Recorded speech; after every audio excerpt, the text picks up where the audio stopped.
Daf Yomi, Tractate Bava, page 4a, Daf Dalid, A, Amud Aleph, the top of the Amud.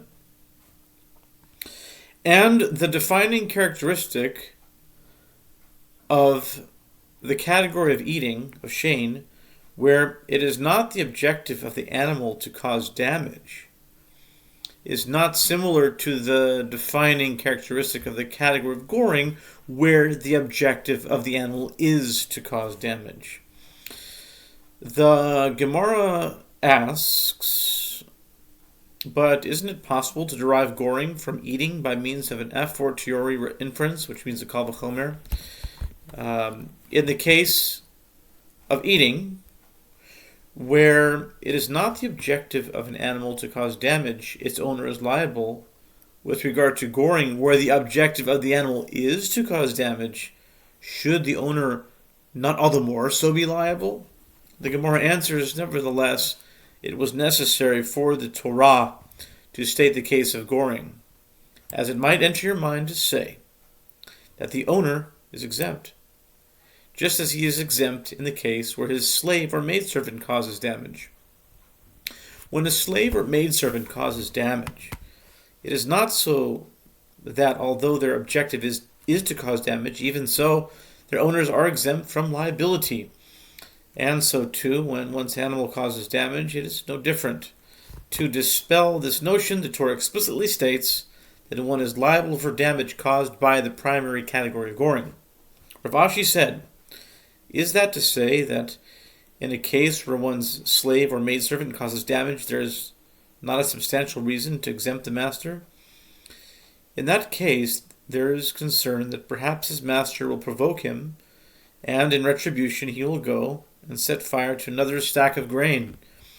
And it is found that this slave renders his master liable to pay 100 maneh, 10,000 dinars each day. Therefore, there is no basis for the notion that an ox that gores would be exempt, just as a slave is exempt, as perhaps fundamentally one is liable to pay for damage caused by the slave. A master is exempt from payment to prevent a situation where a slave would exploit that situation to take revenge against his master. Rather, the Mishnah refutes any possibility to derive the halachot of ox from mave or mave from ox in this manner. The characteristic of the category of goring, where the objective of the animal is to cause damage, is not similar to the characteristic of the category of eating, where it is not the objective of the animal to cause damage. And the characteristic of the category of eating, where there is pleasure for the animal in the course of its causing damage, is not similar to the characteristic of the category of goring, where there is no pleasure for the animal in the course of its causing damage. According to Rav Yehuda's explanation of Shmuel's opinion, among the primary categories of damage caused by an ox, the Mishnah mentions only goring and eating. The Gemara asks, but what of the category of trampling? Did the Tana omit it from the Mishnah? The Gemara answers, the principle stated in general terms at the end of the Mishnah, and when a component of any of these categories causes damage, the owner or generator of the component that caused damage is obligated to remit payments of restitution for damage with best quality land serves to include the primary category of trampling. The Gemara asks, but if the intent of the Tana is to teach the primary category of trampling as well, let him teach it explicitly. Accordingly, Rav Yehuda's explanation of how Shmuel interprets the Mishnah is rejected. Rather, Rava said that according to Shmuel, the Tana teaches ox specifically with regard to actions that cause damage with its foot, and teaches mave with regard to actions that cause damage with its tooth.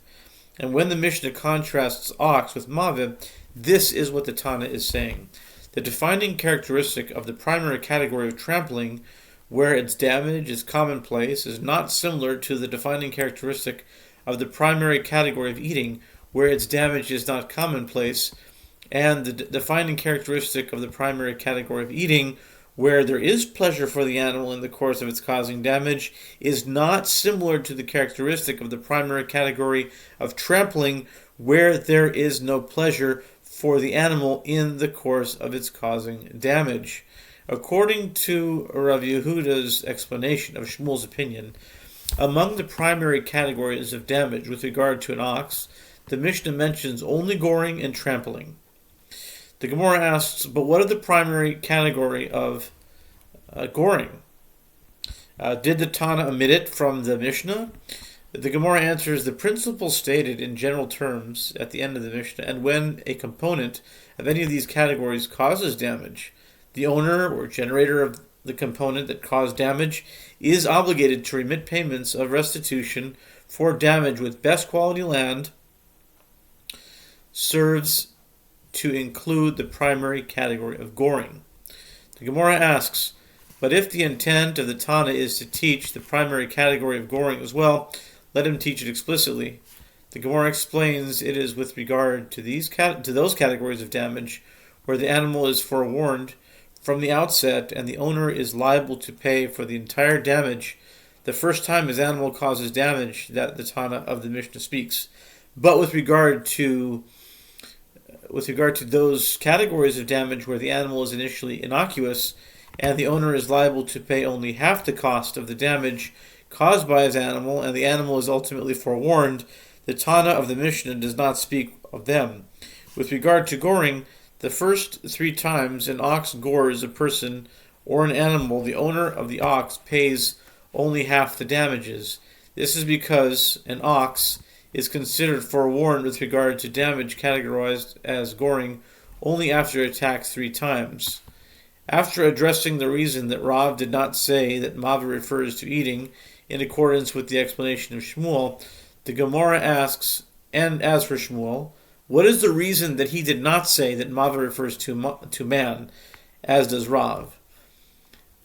Shmuel could have said to you, if it enters your mind to say that Mava is man, isn't it taught in the latter clause of the Mishnah, 15b, both a forewarned ox and an ox that causes damage in the domain of the injured party, and any damage caused by man?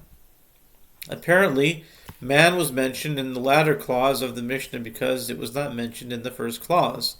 The Gemara asks, but let the Tana teach man among the primary categories of damage in the first clause. The Gemara explains, it is with regard to those categories of damage caused by one's property that the Tana of the Mishnah speaks, but with regard to the category of damage caused by one's body, the category of man, the Tana of the Mishnah does not speak. The Gemara asks, and according to Rav, too, the same difficulty arises. Isn't damage caused by a man taught in the latter clause of the Mishnah? The Gemara answers, Rav could have said to you that mention of damage caused by a man in the latter clause comes to enumerate that damage together with the other forms of damage in a case where the owner of the cause of damage or the generator of that damage is forewarned. The Gemara asks, and according to Rav, what is the meaning of the statement in the Mishnah, the defining characteristic of the primary category of ox is not similar to the defining characteristic of the primary category of Maveh? The Gemara explains, this is what the Mishnah is saying. The defining characteristic of the primary category of ox, where if the ox kills a person, the owner pays the ransom to the heirs of the injured party, is not similar to the defining characteristic of the primary category of man, where one who kills another does not pay the ransom for killing him. Rather, if he killed him unwittingly, he is exiled, and if he did so intentionally, he is executed.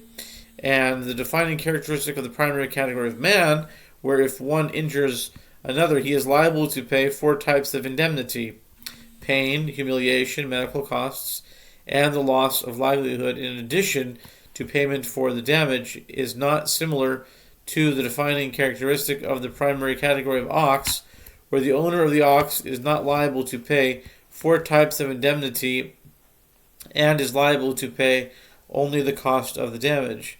The Gemara questions Rav's understanding that ox, as mentioned in the Mishnah, includes all actions an ox performs that cause damage, including goring, based on the continuation of the Mishnah. The common denominator of the components in all these primary categories of damage is that their typical manner to cause damage.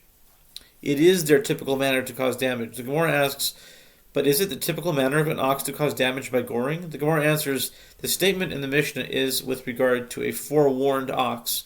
The Gemara asks, but is it the typical manner of a forewarned ox to cause damage by goring? The Gemara answers, yes.